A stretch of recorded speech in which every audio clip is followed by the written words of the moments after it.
What's up, guys? And this is Ivy from Clara of Untold Thoughts. So, welcome to another episode of Untold Thoughts. Yan. Parang medyo nagkagulo-gulo yung intro ko. Anyway, ayan. So, ano ba yun? Na-overwhelmed pa din ako. Kasi I'm so happy lang kasi yun, nadagdagan po ng isang follower ako. Wala lang. It's kind of, ano mo yun, I feel that I became effective podcaster at the same time an host of this podcast. Unexpectedly. Kasi minsan naiisip ko, wala na po ganito. Sabi nga. And then, it's pop up in my mind that it's okay. Kasi, not all success can be, diba? And, also, it pop up in my mind na yung pinaka talagang ko dito is that I want to share. Yun lang naman. And yun nga, in my previous episode 7, I share about na, yun nga, that's why din to, because I love talking to other people and not all people in reality wants to hear about you. So sad. Ang bird kong kausap na, yes, I'm weird. Maybe if you meet in person, depende. If we tag along, I hope so. So, yun. Ayan. So, if you want to share something or kaya you can follow me or you can message me even if you didn't follow me on my social media accounts. I doubt sa Facebook kasi wala naman akong Facebook page and then hindi ko kayo ma-reply talaga. Hindi kayo mapaprioritize not because I don't like you guys, but my Facebook is that's my career, that's my personal, and so on. Hindi ko talaga kayo mapaprior. If you message me Instagram and TikTok, yes. Kasi matatabunan lang kayo. And that's the sad part, and ayaw ko ng ganun. So, yun. So, you can message me on my IG. So, Ivy dash underscore pala. Ivy underscore Clara. On my TikTok, Ivy Clara. So, you can search on it. If you want to message me, tell me anything or everything. Okay? You can message me on those social media accounts. Yeah. Sige, ano bang topic natin ngayon? Wala na, naubos na. Hindi, charot lang. So, this one is all about dealing with manipulative people. I did poll dito, pero hindi naman na gano'n. Maybe because, I did poll agad kasi, kukunti pa lang yung tao. Hindi ko kasi pa siya na-promote. Hindi kasi ako ganun ka-confident na okay akong mag-talk. So, based on organic talaga, impressions. I think yes. I think yes naman. Kasi positive naman yung aking impressions in every way, diba? So, yan. Okay, dealing with manipulative people. So, on the past episode about manipulation, we define manipulation itself, and also we talk about the signs that you're being manipulated and if and how to know that you have that kind of manipulative behavior but you didn't notice it, or how to know that signs of manipulative behavior.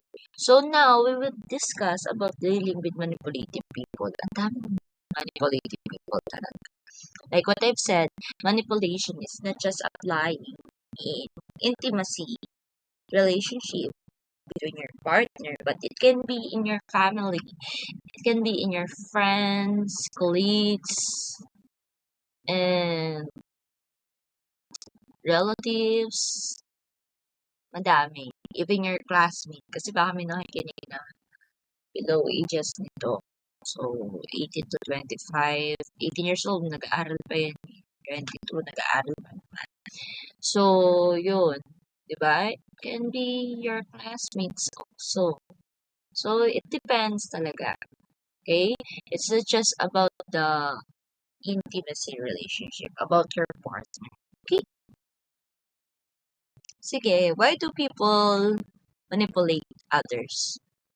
So, sabi nga, dito on my search in Mind Tools, pwede nyo i-search yan, dealing with manipulative people, para kayo din, magkaroon din kayo ng insight, is that they have this kind of, there are many reasons na why people might be manipulative, is that, sabi nga, meron dito dito nagbigay, it's based on the book of Who's Pulling Your String, How to Break the Cycle of Manipulation and Regain Control of Your Life. So, identify that manipulative people. Although we identified already, but let's do a recap. So, feel to need to get what they want at the expense of others. Okay? So, they want to get something, but they will use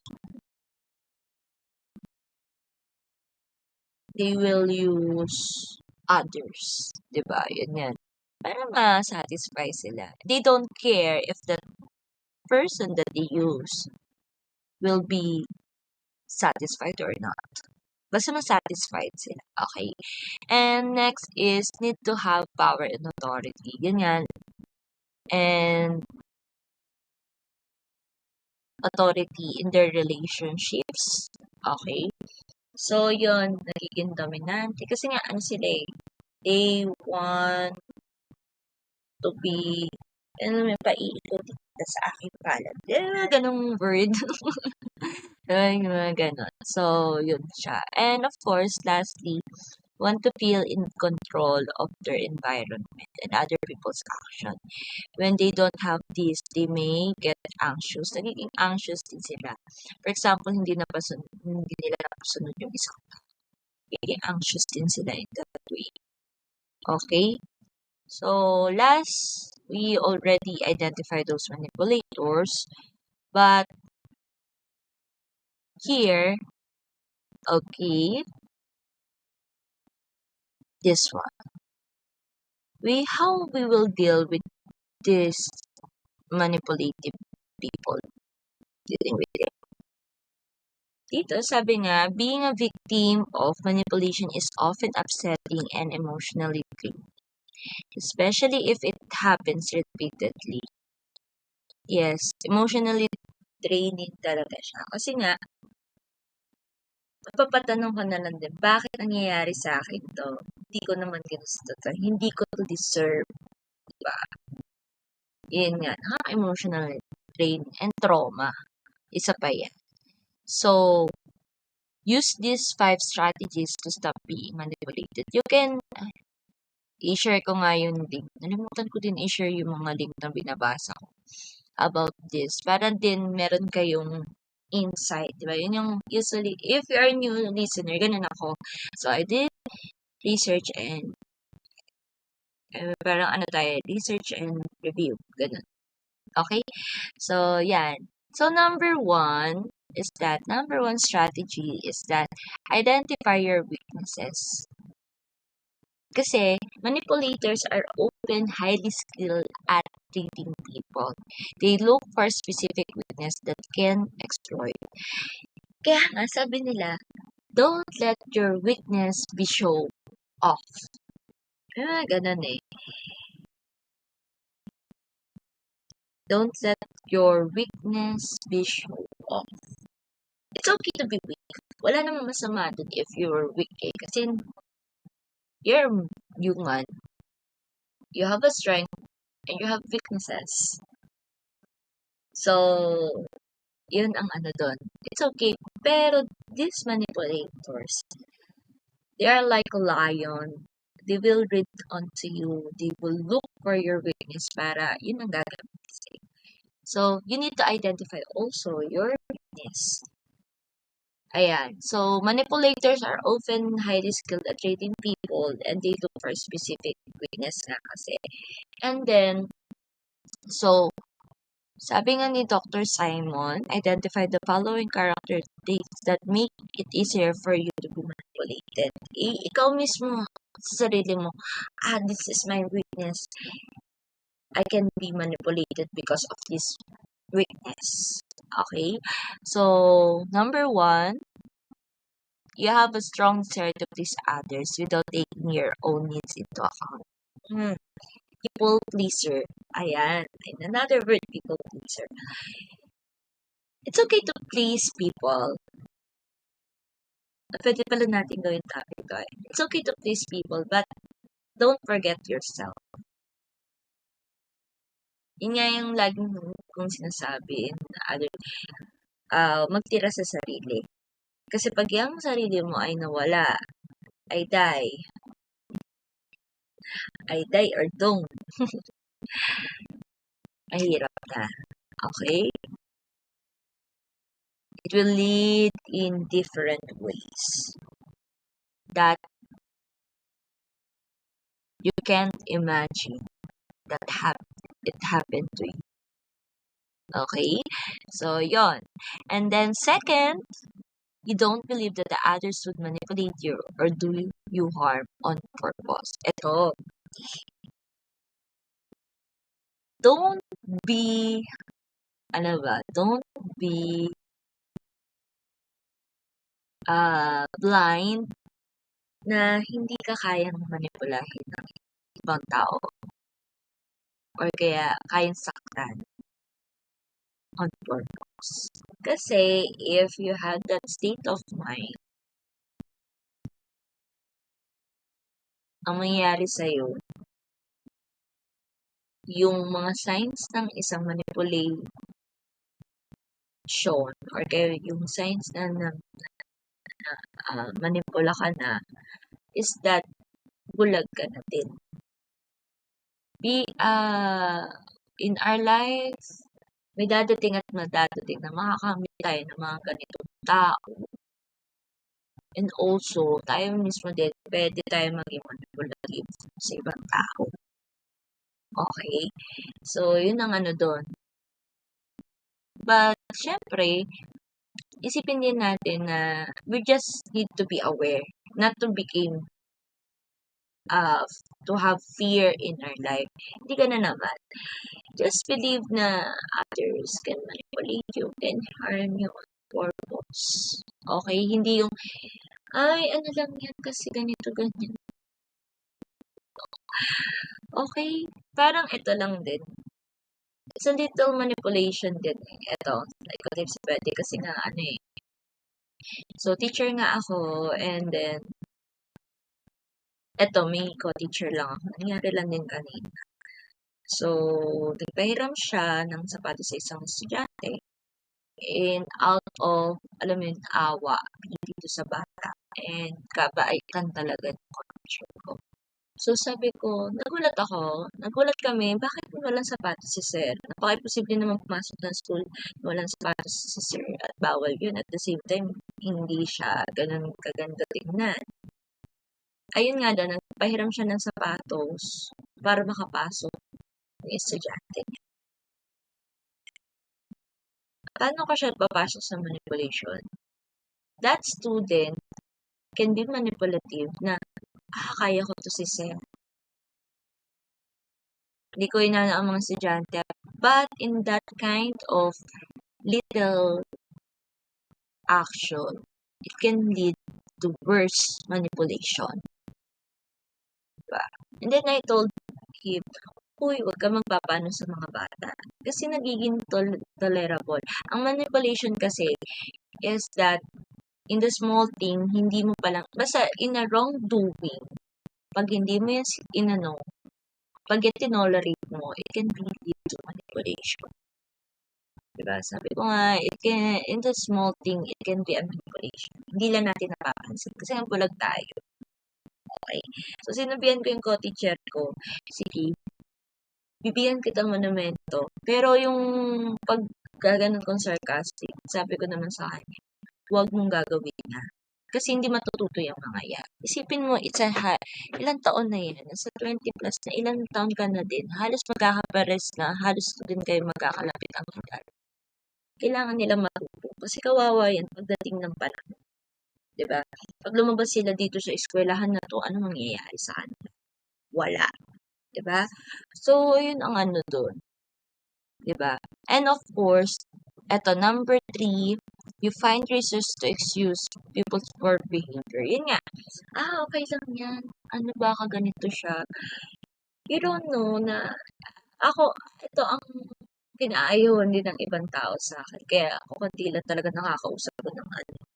Nakakaget along ko. Yung talagang ano din prank at prank. Kaya din ang nakakausap ko. Kasi nga, pag ano ako nagsasalita talaga. For example, ito, simple things lang. May nakita akong ano sa'yo, may dumi ka sa mukha. Or kaya ikay may muta sa mata. Sasabihin ko na agad sa'yo yan. Kasi ano, hindi siya maganda tingnan. Diba? Yung iba, hayaan lang. Kasi pagtatawanan ka. Wala silang pake. Diba? Yung ganun. Pero ako, sabi ko, ayan, pag may mali din sa kanya, ganito. Alam mo yun, in a proper way to say to them that there's something wrong in your behavior. Okay? So, there's nothing wrong about it to say that thing. And, of course, ito rin yung isa sa mga, number 4, that it can be your weakness is that you have a low self-confidence and low self-esteem. It can work. Okay, tandaan nyo, if you have this low self-esteem and self-confidence, you can work from it. It's a form of process. Okay, process. Pupunta tayo dyan, how we do that self-confidence and self-esteem. Okay, so, yun ang ano doon. Magkakaroon tayo ng topic about it. Kasi, ito yung, actually, ito yung napapanahon. Self-love, self-ganto, ganyan-ganyan. But, yun nga, if you have that kind of low self-confidence and low self-esteem, don't let manipulator know about it. Yan usually na ginagamit nila talaga. Ito self-confidence siya. Gamitin mo. Siya.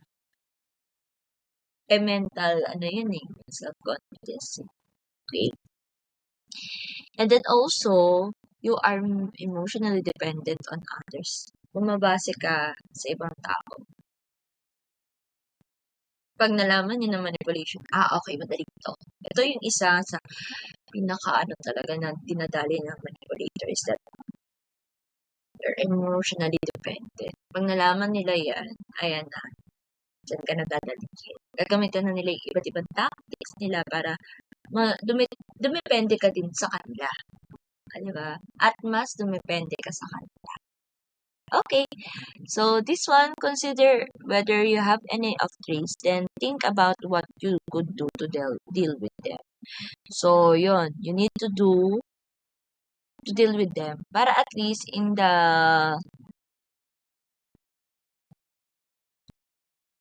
other words, if you have these weaknesses, you need to deal with those weaknesses. Sabi ko nga, process. Especially if you have a low self-confidence. Ito yung isa low self-confidence. You need to focus, internal, little bit. Okay? You don't need to be biglaan. Kasi mahirap pag biglaan. Yan ang pagkakamali ko nun, mga biglaan. Magkakaroon tayo ng topic sa mga ganyan, okay? So, spot potential manipulators. Yan, second na tayo. Number 2, spot potential manipulators. You need to spot. Hindi naman ibig sabihin lahat na ng tao. Okay, ay, sige, ano kaya, let's check. Hindi naman ganon. Okay, meron kasi, pare-parehas yan eh. Actually, psychologists and medical professionals can define those. But ako, hindi naman talaga. Ako ay based on research and based on experience and based on the people told me, okay, yan yung mga ganun ang ano ko doon. So, I'm not that, but if you want to have more, and then go for the seek for the medical professional and psychiatry, psychology. So, there's nothing wrong about them. Okay. Mas, okay. Okay? If hindi nyo na kaya, go for them. Okay. So, ito yun. Spot potential manipulators. It is important to identify who have manipulative tendencies. Awareness is the first step toward avoiding manipulation. Tandaan nyo, awareness is the first step toward avoiding manipulation. So, these are the behaviors that we need to look out. Okay? So, these are the people. Number 1, people who want to have their own way all the time. May sarili silang desisyon, sarili nilang gawa. Uy, parang ano dito. Napa-reflect. Charot. Hindi kasi, I have that personality na dito. May sarili akong way. Paisip tuloy ako. Parang kailangan ko mag-reflect din tayo. Anyway, let's go to the topic. Ayun nga, we want to have their own way and all the time. Ibig sabihin, this one, diba, sabi ko nga sa inyo, you can reflect on these topics na meron din tayo eh. So, want to have their own way all the time. Ay, hindi naman pala. Medyo lang, may dating lang din. Okay. So, ito naman, hindi ka talaga yung nasusunod. Okay, ito yung verse, hindi ka talaga yung nasusunod. Like what I've said, I've been manipulated of someone talaga noon. Talagang nabulag ako. Buti na lang talaga ako. Detective ang Miss Ivy. So, di ba? Yun ang doon. And then, want to have their own way. Parang sila ang masusunod. And then, they don't listen to your decision or your perspective. Hindi sila nakikinig. So, once they no for an answer, hindi nila tanggap na nagno-no ka. Kailangan yes ka lang na please. Like what I've said, learn to say no. If you feel that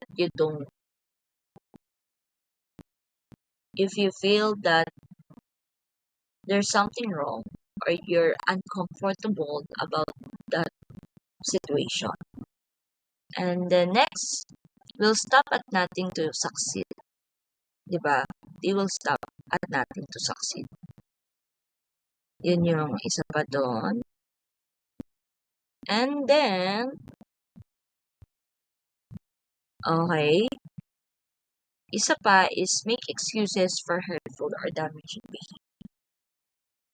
For example, instead of they will ask for forgiveness or they apologize, mag-i-excuse sila bakit ka nila nasaktan. Yun nga yun, di ba? Kung babalikan natin yung signs that you're being manipulated, guilt tripping ka. Yan yung sa yun. So, gagamitin yung mga ginawa mo. Thus, they make excuses, okay? Yan nga. And then fourth, like what I've said, frequently make you feel guilty. So, once na nagawa na nila yun, ginawa ko lang kasi ito dahil mahal kita, sana nakikinig ka. Oh, no. Ganong words. Talaga ba? Then you feel guilty. You don't deserve that kind of, okay? If you're in a relationship, tas ganyan, leave now. If you dealing with those colleagues, please brace yourself. If you love that job, brace yourself. If you're can ano na talaga, ang tawag dito, you can't take it anymore, then go look for other job. Okay? So, and lastly, act differently with different people. Putting on a face to serve an immediate purpose. So, they have a lot of mask. For example, ikaw, ganito ang treatment sa'yo. This one naman, iba ang treatment niya. Dito naman, iba ang treatment niya. Pero meron akong ano dito. Okay? So, and for example, I'm a teacher. Of course, I need to act as a teacher. Pero itong mga manipulator kasi, iba-iba ang deal nila. For example, dito, sweet siya, dito ganyan. Ito yung pumapasok din yung maraming kabit. Kasi iba-ibang babae. Ito naman sa relationship. Sa relationship naman, ito yung iba-ibang ano niya, approach niya. Okay. So, sa mga to serve an immediate purpose. Kasi may purpose sila kung bakit nila ginagawa yun. Kasi gusto nila makigot along doon dahil nga, meron silang gustong kunin. Kaya ganun ang ginagawa nila. So, that's how the manipulator is. So, while you may not able to avoid these people entirely, you can be on your guard when you're with them. Di mo kasi ma-avoid yan actually talaga. Dadating yan eh. May dadating talaga sa mga ano. You just need to be aware. Like, awareness nga, di ba? You need to be aware. You just set boundaries. Yan ang ano lagi nyo tatandaan. Set boundaries and limitation so that they will not use you at the end of day. Kasi you can learn about these tactics, okay? And pay attention at what they do. And after that, pag nalaman nyo na yan, when you understand the weapons and strategies they use, you're able to sidestep, duff them off, or confront them. Kung babalikan nyo yung mga previous episode, these manipulators hate to be confronted. Ayaw nilang kinakonfront sila. Iniiwasan nila yan. Kaya they make excuses. Okay? They don't want, and hindi aamin yan sa mali. So, ganyan sila. Ganyan ang mga manipulator. Okay? Number 3, be assertive. So, when you suspect that someone is trying to manipulate you, be assertive. So, which means, stand up for your own interests, will still respect his or her needs. So, say this, in another word, set boundaries and limitations. And then, tell them your values, tell them, para alam mo yun, kasi nga, this one is first recognize how the other person views the situation. Okay? Then, express your needs directly, project strength and confidence when you're specific about what you want. So,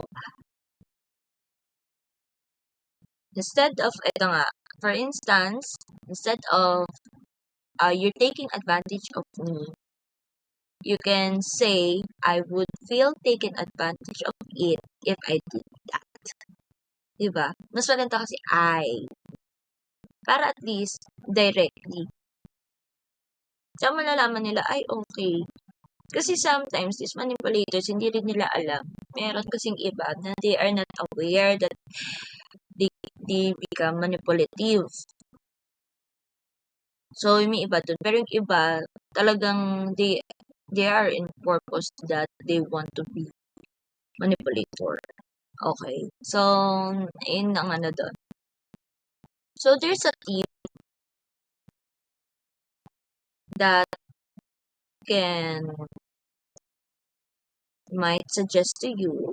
So tip number one, it can be very easy to get angry, defensive, or upset with someone has manipulated you. So especially if this behavior has persisted over time, learn how to manage your emotions. Okay? Learn how to manage your emotions. It's okay to be angry, but stay calm and cool. Ayan, tandaan nyo, manage your emotions. Hindi laging iiyak tayo.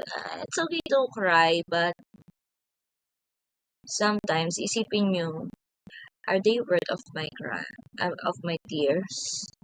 Mali yung ano ko, grabe kanina. Are they deserve of my tears? Why I will cry on them? Ayun, ganun. Ay, parang ano, no, pang main character ang peg. Pero diba, naisipin niyo, bakit ako iiyak? Deserve ba niya? Ako na ngayon nasaktan, iiyak ba ako? It's okay to cry. Not because of him, but because of you.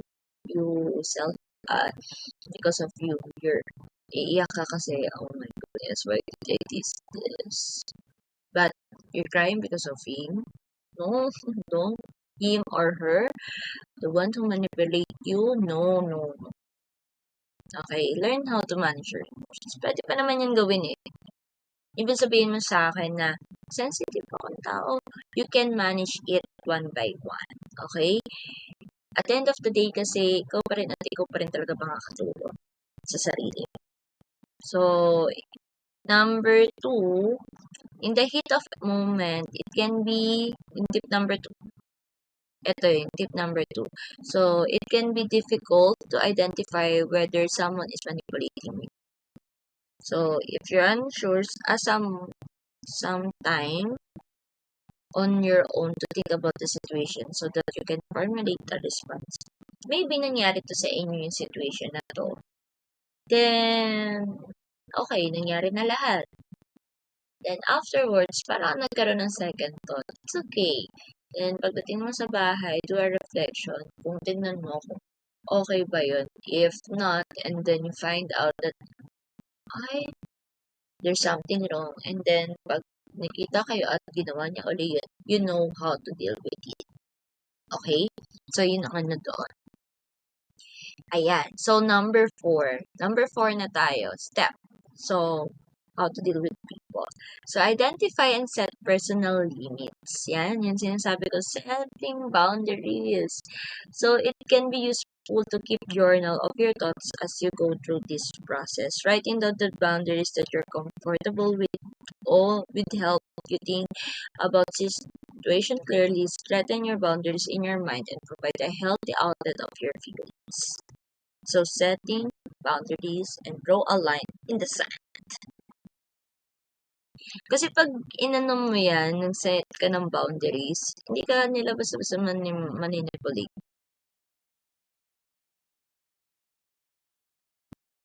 Sasabihin mo talaga sa kanila. Kasi, sometimes,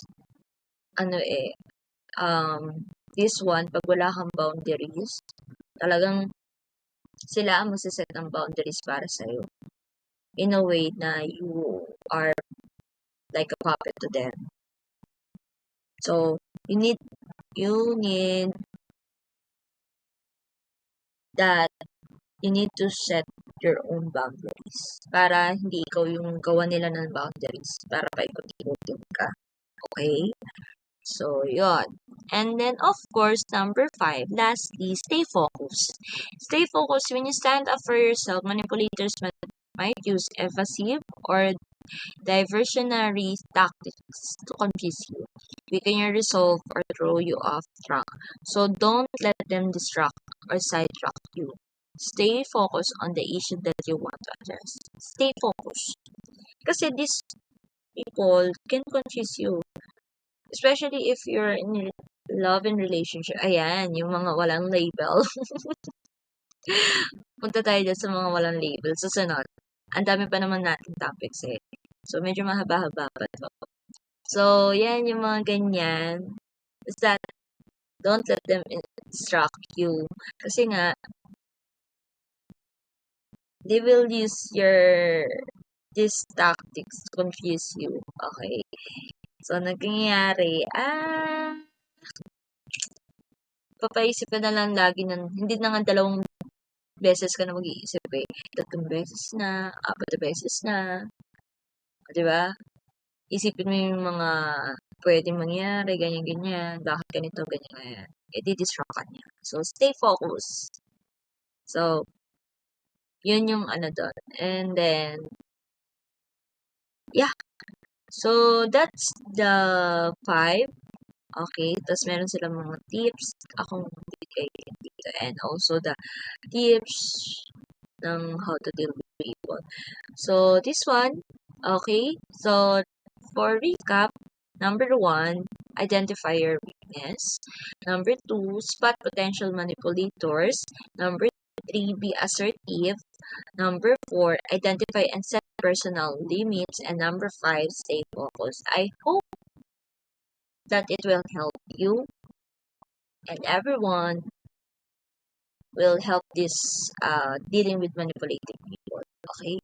So, kung hindi natin maiiwasan sila dadating kasi yan natin talaga.